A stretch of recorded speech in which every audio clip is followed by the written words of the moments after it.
You're watching The 7 from WATE 6 on your side.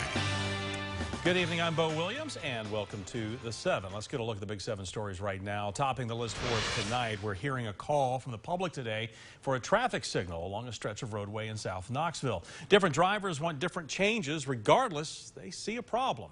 Now, the focus is the very busy Chapman Hwy, where drivers cannot seem to find good options for making a left-hand turn.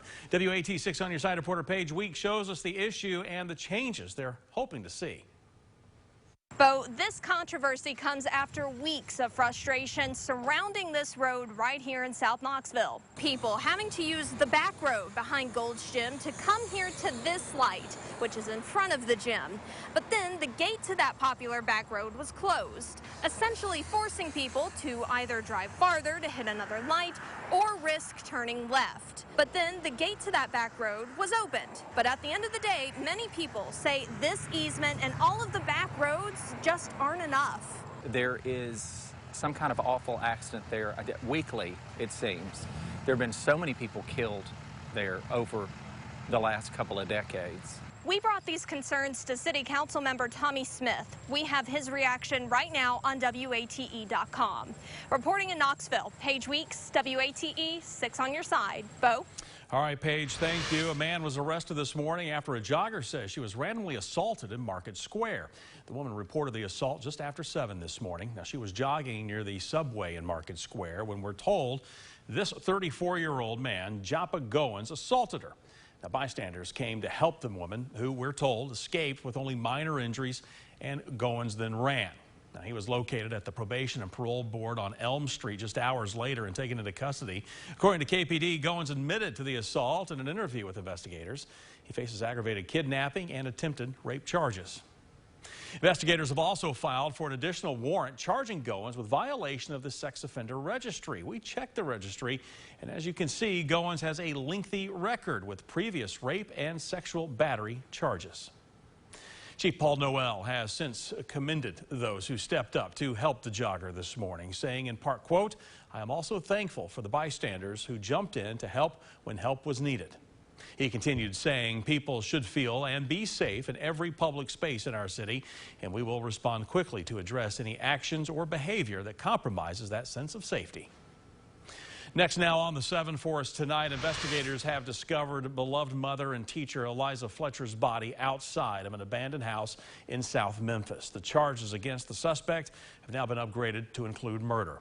We've been telling you the 34-year-old disappeared while on a jog early Friday morning. Police say she was forced into an SUV near the University of Memphis.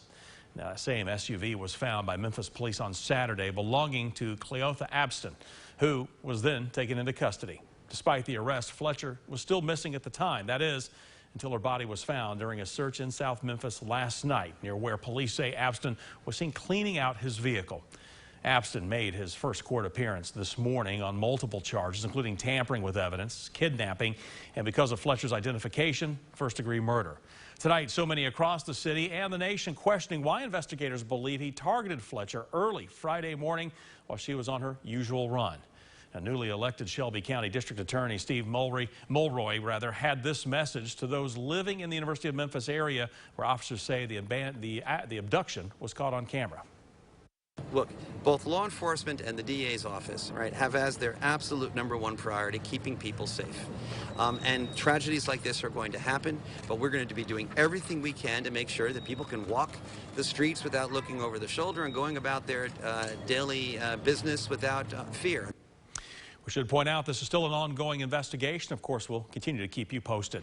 Next now on the Big 7, Knoxville police have released more information about a deadly shooting from late last week. That shooting happened Friday on Washington Avenue.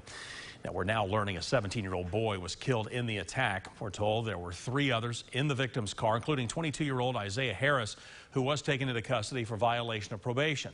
No one else was reportedly hurt. KPD says the investigation is ongoing tonight. Next up for you, a 2-day search leads to the discovery of a downed helicopter that was headed to Knoxville from St. Louis, Missouri. The wreckage was found in Kentucky near the Mammoth Cave National Park. We're told the pilot, David Stone, did not survive. We've also learned from the Blount County Sheriff's Department today that Stone is from Louisville. Now, Stone was a pilot in the Army and a retired airline pilot. He reportedly went to St. Louis to pick up a helicopter for a friend. Now, despite his experience in the cockpit, we're told people tried to stop Stone from taking off because of the bad weather conditions. Several state agencies were involved in the search. After the crash, many pilots also volunteered to help. I'm just a local pilot, and anytime, somebody, is missing or goes down, that's what pilots do. That's what several of us have done.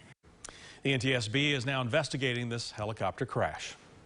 Next on our list for you, a $10,000 reward is now being offered in a hit-and-run crash case where a Maryville man was killed. This is according to the Blount County Sheriff's Office. We're told Gary Birchfield was hit on Peach Orchard Road back on August 4th. Again, that's in Maryville.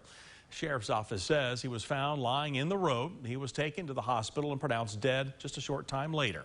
Anyone with information that can help investigators is asked to call Sergeant Rodney Postel at 865-273-5155. Again, a $10,000 reward is now being offered for that information. And rounding out our Big 7 list for you tonight, one Knoxville teen is working to help refugees who have made their way to East Tennessee from war-stricken countries like Ukraine. Jaden Bryant is a Boy Scout working toward becoming an Eagle Scout and decided, well, to make this his project. According to the U.S. Department of State, it was proposed that 125,000 refugees from around the world made it to the United States in 2022, some coming from those war-stricken areas like Ukraine and making their way to East Tennessee. Well, the 17-year-old decided he wanted to help out by creating a food drive. I honestly was just aiming towards one community in general, but then the more we started working on, the more information I got about more refugees from different groups coming in. Jaden has collected items such as beans, rice, other foods that they would normally eat in their home country. He has reached his goal, but he will not turn down any donations. You can drop off items at L&N STEM Academy, Upward-Bound UTK, Emerald Academy, and Connect Ministries. The drive-through event will be on Saturday from 1 until 3 p.m. at Connect Ministries on Martin Luther King Jr. Avenue.